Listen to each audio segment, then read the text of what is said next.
शहर की एक पुरानी और सुनसान गली में एक छोटी सी दुकान थी। बोर्ड पर धुंधले अक्षरों में लिखा था, सुधीर घड़ी साज। दुकान के अंदर घड़ियों की टिक टिक ऐसी गूंजती जैसे वक्त खुद वहां कैद हो। इस दुकान में सिर्फ एक ही आदमी रहता था, सुधीर। वह बूढ़ा था, बाल सफेद, हाथ कांपते, मगर घड़ियों की मरम्मत में कमाल रखता था। जो घड़ी बरसों से बंद हो, वह उसके छूने से फिर जिंदा हो जाती। मगर उसकी अपनी जिंदगी जैसे रुक गई थी। बरसों पहले एक हादसे ने उसकी बीवी और बेटी छीन ली थी।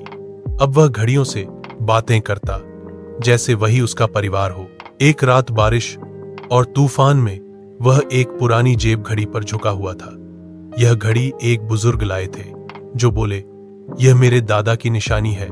अगर यह चल पड़ी तो मेरी यादें भी जाग जाएंगी। घड़ी के पुर्जे जंग लगे थे, मगर सुधीर ने सब्र से एक एक टुकड़ा संवारा।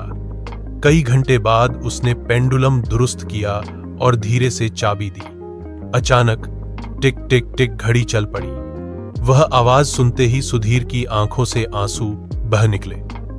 उसे अपनी नन्ही बेटी याद आ गई, जो अक्सर कहती थी, बाबा ये घड़ियां सांस लेती हैं ना।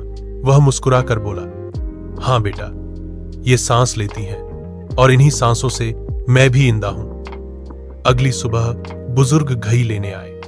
जब वह चलती घड़ी देखकर खुश हुए तो बोले, बाबा आपने घड़ी ही नहीं, मेरी यादें भी लौटा दी। ग्राहक के जाने के बाद दुकान फिर शांत हुई, मगर अब वह शांति एकाकीपन जैसी न थी।